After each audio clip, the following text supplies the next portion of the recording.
Shalom, puji nama Tuhan. Kita boleh berjumpa lagi di dalam ibadah kita pada saat ini. Saya percaya dengan kerinduan yang sama, kita mau datang kepada Tuhan. Namun sebelumnya kita satu di dalam doa. Bapa, kami mengucap syukur kepadamu, Engkau Allah kami yang baik, Allah kami yang luar biasa. Sampai detik ini kami melihat, kami merasakan pemeliharaan Tuhan yang sangat-sangat dahsyat dalam hidup kami. Tuhan, pada saat ini kami mau datang kepadamu, kami mau tinggikan Engkau, kami mau sanjung Engkau karena Engkau Allah yang luar biasa atas hidup kami. Kami serahkan ibadah kami dari awal sampai selesai ke dalam tangan-Mu. Engkau Roh Kudus yang pimpin, agar apa yang kami kerjakan ini sungguh-sungguh dapat dirasakan oleh umat-Mu, karena Engkau yang melakukannya bagi kami. Terima kasih Bapa, segala pujian, hormat, kemuliaan itu hanya bagi Engkau. Dalam nama Yesus, kami berdoa dan mengucap syukur. Amin. Kita sama-sama naikkan pujian yang mengatakan, Bapakku datang menyembah-Mu di sini.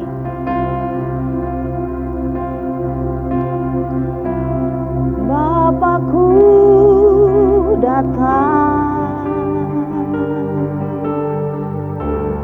menyembah-Mu di sini. Ku percayakan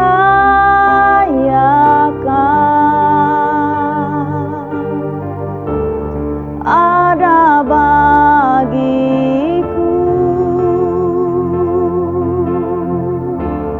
Tak usah ku takut, sebab Kau sertaku. Tak usah ku bimbang, Kau di dalamku. Tak usah ku cemas, Kau penghiburku. Saat ku lemah, Kau kuatku. Ku nyanyi haleluya,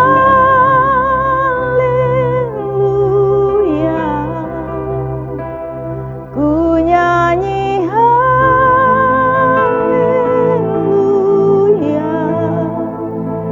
Sungguh Kau hebat, ajaib perkasa perbuatan-Mu.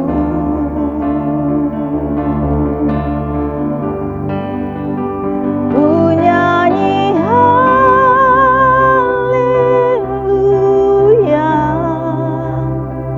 ku nyanyi haleluya.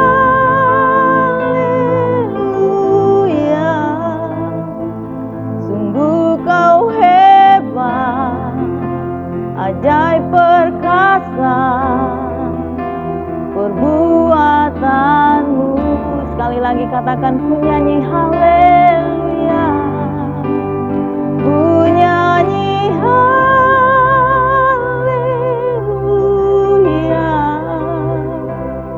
ku nyanyi haleluya.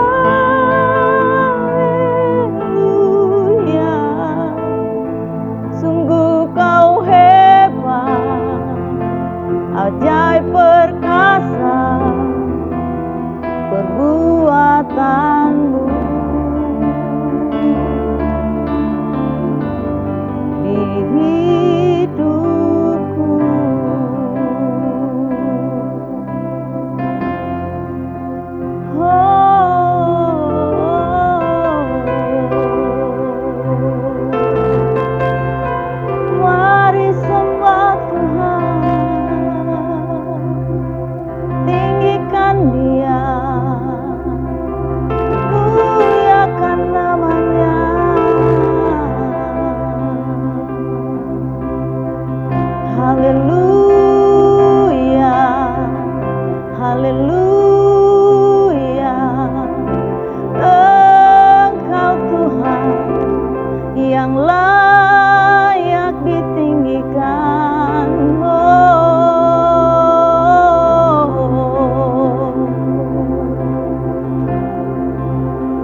to worship you. I live to worship you.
Amin.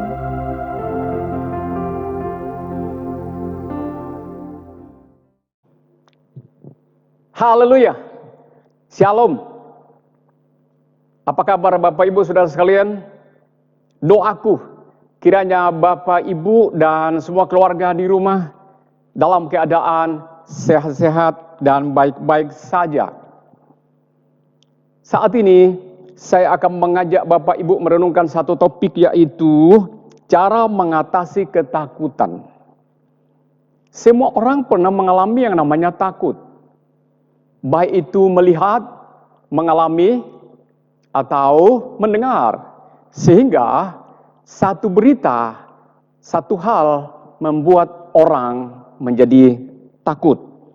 Nah, sekarang sebelum kita lanjutkan, kita bahas topik ini, saya ajak kita berdoa sejenak.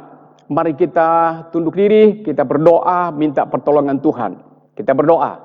Bapa, kami mengucap syukur untuk sehat yang Tuhan berikan kepada kami. Sekarang kami beribadah serentak. Kiranya ibadah yang singkat, sesingkat-singkatnya ini ada makna di dalamnya, ada rema kami dapatkan, ada berita baru, ada pengharapan, ada damai, ada sukacita, dan ada kekuatan baru. Memberkati hamba-Mu, berkati semua yang mendengarkan, yang melihatnya. Firman ini sumber kekuatan pengharapan kami. Atas nama Yesus kami mohon pertolongan. Haleluya. Amin. Sumber ketakutan, dari manakah datangnya sumber ketakutan, supaya kita bisa menganalisa bagaimana cara mengatasinya. Saya akan baca firman Tuhan dari Mazmur 31 ayat 13 dan 14, bunyi firman Tuhan sebagai berikut. Mazmur 31 ayat 13 dan 14. Aku telah hilang dari ingatan seperti orang mati, telah menjadi seperti barang yang pecah. Sebab aku mendengar banyak orang berbisik-bisik. Ada kegentaran dari segala pihak. Mereka bersama-sama bermufakat mencelakakan aku. Mereka bermaksud mencabut nyawaku. Sumber segala ketakutan, di sini Alkitab berkata, dari mendengar bisik-bisik. Apa sinonimnya dengan kata berbisik-bisik itu? Berbisik-bisik itu artinya mendengar berita yang belum jelas, berita yang tidak akurat, berita yang masih simpang siur, belum dipastikan kebenarannya, tetapi orang sudah menduga-duga, sehingga itu berita mencurigakan. Nah saudara, berita ini akan berkembang kemana-mana, dan bagi Daud ini adalah mengancam jiwanya, sehingga dia gemetar dan ketakutan. Berita seperti begini membuat orang sangat ketakutan, dan berita itu adalah berita paling kejam, berbisik-bisik, lebih kejam daripada virus corona. Bapak Ibu Saudara sekalian, apakah dampak dari ketakutan itu? Dampak dari ketakutan adalah pertama, penderitaan, stres, khawatir, bingung, dan was-was. Saudara, yang kedua, dampak dari ketakutan adalah bisa membawa ke arah kematian. Nah, banyak orang seandainya ditanya pilih yang mana, menderita ketakutan atau mati saja. Orang akan pilih kematian. Karena kenapa? Orang pikir kalau mati sudah selesai. Tetapi kalau hidup dalam ketakutan, itu akan menjadi penderitaan yang luar biasa. Ketakutan, mendengarkan tentang berita atau peristiwa yang akan terjadi setelah ini, akan datang, mau seperti apa? Didengar orang sana sini berbisik-bisik. Contohnya sekarang, di mana-mana orang menceritakan tentang efek, dampak dari virus corona. Terjadi di sana, terjadi di sana, terjadi di sana. Sebentar lagi di sana lagi, sebentar lagi di sini dan berikutnya. Sehingga orang gemetar ketakutan dan panik menghadapi itu. Mana lagi dampak berikutnya lagi setelahnya itu. Kondisi keadaan akan semakin tidak menjadi jelas. Hari esok tidak menjadi jelas. Pendidikan korat-karit. Ekonomi akan menjadi menurun. Keadaan kestabilan keamanan akan juga terganggu dan lain sebagainya. Ibadah pun ikut terganggu. Hal-hal begitu, berita seperti begitu yang belum jelas membuat orang di mana-mana ketakutan. Sehingga orang seolah-olah berkata, lebih baik mati daripada menderita. Nah, saudara sekalian, ada satu cerita. Ada seorang penyebar virus dan seorang penangkal virus. Berangkat dari kota yang sama, namanya kota tanpa batas, menuju ke satu kota untuk satu tujuan, namanya kota tanpa musim. Bapak Ibu, kedua mereka ini, yaitu penyebar virus dan penangkal virus, tiba-tiba bertemu di atas satu gerbong di kereta api. Lalu penangkal virus bertanya kepada penyebar virus, mau kemana gerangan kah paduka tuanku? Penyebar virus berkata, saya akan pergi ke kota tanpa musim. Untuk apa gerangan ke sana? Apakah ada proyek raksasa yang Anda kelola di sana? Penyebar virus berkata, saya akan merenggut 3.000 jiwa di sana lewat penyebaran virus yang ganas ini. Mereka berangkat sampai di sana. Penangkal virus ini mencoba memberikan penyuluhan kepada penduduk di kota tanpa musim itu. Dalam jangka 1 bulan, saudara, apa yang terjadi? 1 bulan kemudian, mereka kembali lagi ke kota tanpa batas, kota yang sama. Ketemu lagi di atas kereta tersebut. Lalu penangkal virus berkata kepada penyebar virus, kamu bohong. Katanya mau merenggut nyawa cuma 3.000. Tetapi ternyata yang meninggal di kota tanpa musim itu 8.000 orang. Dari mana yang 5.000 orang itu? Penyebar virus berkata, sebelum saya sampai di kota itu, mereka baru mendengarkan bisik-bisik, berita yang tidak akurat. Mereka ketakutan dan mereka meninggal, mati ngenas karena ketakutan.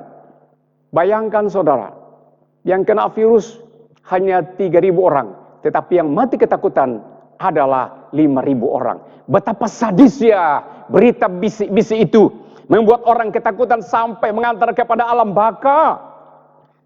Bapak Ibu Saudara sekalian, lalu bagaimana kita menanggapi tentang berita ini? Adakah cara kita menghindari atau menangkalnya atau bagaimana? Dengan apa kita harus bersikap terhadap peristiwa itu atau kondisi seperti begini? Cara mengatasi ketakutan. 1, ini yang perlu kita tangkap bersama dan perlu kita mengerti bersama secara baik-baik. Saya paparkan secara sederhana, jemaat GBI Pondok di rumah masing-masing dengarkan baik-baik dan tangkap, praktekkan dalam hidup supaya saudara tidak berkepanjangan ketakutan. Cara mengatasi ketakutan adalah 1, mencari wajah Tuhan. Mencari wajah Tuhan. Bukan mencari tangan Tuhan, tapi mencari wajahnya. Mencari tangan itu adalah peminta-minta, pengemis. Saudara melihat orang peminta-minta di pinggir jalan, kalau ada orang lewat yang dilihat tangan orang, adakah uang di tangan itu terulur kepadanya? Tidak melihat wajah Anda, tapi melihat tangan Anda. Saudara, kalau kita anaknya Bapa, anaknya Tuhan, yang kita cari adalah wajahnya, bukan tangannya. Kita lihat wajah Papa kita. Bagaimana cara melihatnya? Saudara, ada pengalaman seorang Yosafat di dalam 2 Tawarik pasal 20 ayat yang ke-18 berkata demikian. Lalu berlututlah Yosafat dengan mukanya ke tanah. Seluruh Yehuda dan penduduk Yerusalem sujud di hadapan Tuhan dan menyembah kepadanya. Mencari wajah Tuhan itu artinya bertemu muka dengan Tuhan. Dalam masalah, seorang Yosafat begitu ketakutan kepada Raja Moab, kepada Amon, dan dia mencari wajah Tuhan. Ia tidak mencari bantuan kemana-mana, tidak mencari pertolongan kemana-mana, tetapi datang, Alkitab berkata, Yosafat datang merendahkan diri di kaki Tuhan. Wajahnya, mukanya sampai mencium tanah. Mencari wajah Tuhan, merendahkan diri, membuat Tuhan tidak kerasan di sorga. Karena sikapnya, kerinduannya, kerendahan hatinya, mencari wajah Allah. Maka Allah sungguh tak kerasan tinggal di sorga. Dengan penuh ibadah, dengan penuh belas kasihan. Dia turun, dia buka jalan, sehingga Amon dan Moab dikalahkannya. Hanya dengan satu cara ini, mencari hadirat Tuhan. Ia kumandangkan kepada seluruh penduduk Yehuda di kota Yerusalem berkata, mari kita cari wajah Tuhan, kita merendah, supaya petaka ini tidak menghancurkan kita. Sidang kekasih dalam Tuhan, hasil dari mencari wajah Tuhan itu adalah menjadi tenang. Bagaimana caranya kita mendapatkan ketenangan? Mazmur 62 ayat 2 dan 3 dikatakan begini. Hanya dekat Allah saja aku menjadi tenang, karena dari sanalah datangnya keselamatanku. Tidak ada tempat untuk kita menjadi tenang selain dekat dengan Tuhan. Dekat dengan apapun di dunia ini, tidak ada tempat yang lebih tenang selain dekat dengan Tuhan. Akrab dengan Tuhan. Seperti apa gerangankah yang dikatakan dekat dengan Tuhan itu? Suka berdoa, suka komunikasi dengan Tuhan, suka baca firman Tuhan, suka memuji Allah, suka melakukan yang Tuhan mau, suka melayani Tuhan, mengasihi sesama, menyebarkan kebaikan Tuhan, memperkenalkan Tuhan. Dekat dengan Tuhan. Tidak ada cara lain. Sekarang ini saudara, di Indonesia, di seluruh dunia, saya melihat tayangan orang-orang di Inggris, orang di Spanyol, di lapangan, di pinggir jalan, beramai-ramai secara massal. Mereka berlutut mencium tanah, mencari wajah Tuhan. Sayang sekali, mudah-mudahan belum terlambat. Lebih baik terlambat daripada tidak sama sekali. Indonesia diserukan supaya semua penduduk bangsa Indonesia mencari wajah Tuhan. Supaya Tuhan ada belas kasihan dan mengangkat, melepaskan ketakutan dari virus yang menyebar kemana-mana itu.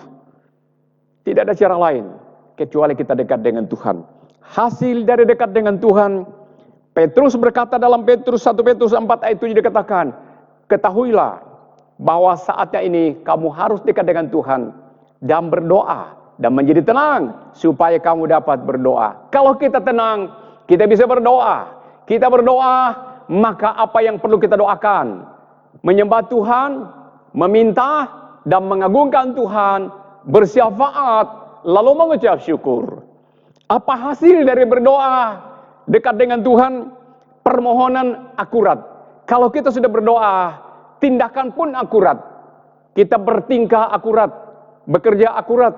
Anak-anak kita belajar dengan akurat, kita melayani dengan akurat, kita berbisnis dengan akurat, dan kita melakukan segala sesuatu dengan akurat.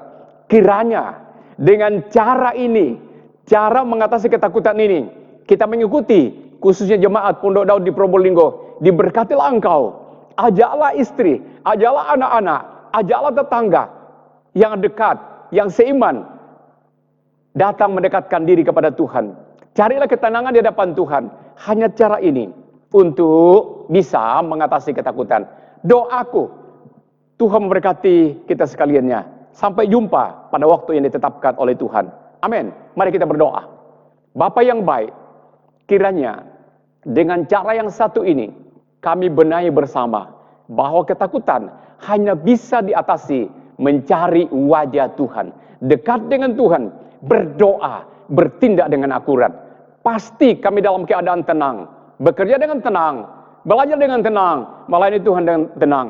Ada damai sukacita. Damailah kota Probolinggo, damailah keluarga kami, damailah gereja kami, damailah Indonesia. Oleh karena kehadiran Tuhan setelah kami mencari wajah Tuhan. Atas nama Yesus, sekali lagi kami mengucap syukur. Sekarang ya Tuhan, kami berdoa untuk Indonesia. Tuhan memberkati presiden, memberkati kabinetnya, memberkati yang mereka sudah berjuang untuk solusi mengatasi kesulitan, mengatasi ekonomi, mengatasi kesehatan, mengatasi pendidikan, mengatasi keamanan. Berikan hikmat kepada hamba-hambamu, wakilmu ya Tuhan. Kami berdoa untuk kota, untuk Jawa Timur, untuk keluarga, untuk gereja, untuk setiap kami satu persatu. Kiranya kami tetap aman di dalam lindungan Tuhan. Atas nama Yesus Kristus Tuhan, kami sudah berdoa dan mengucap syukur. Semua yang percaya, mari katakan sama-sama amin. Amin.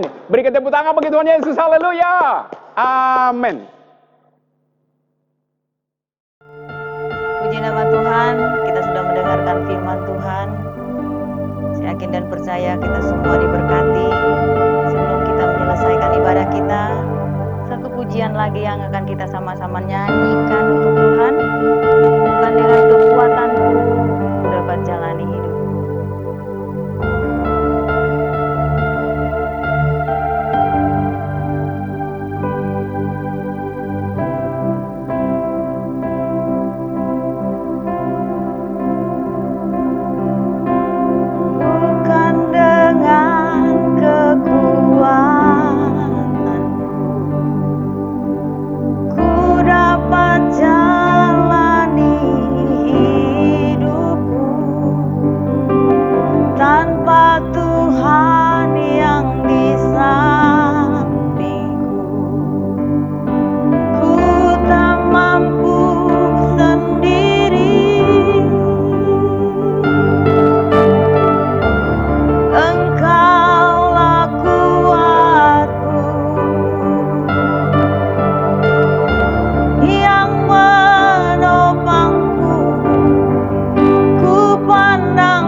Ber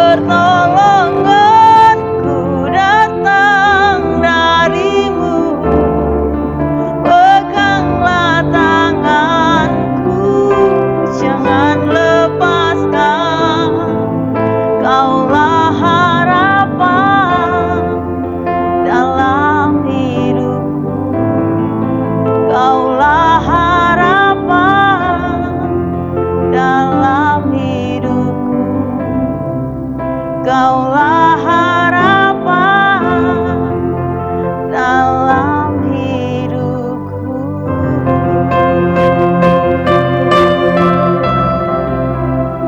Amin. Sampai jumpa di ibadah kita berikutnya. Tuhan Yesus memberkati. Shalom.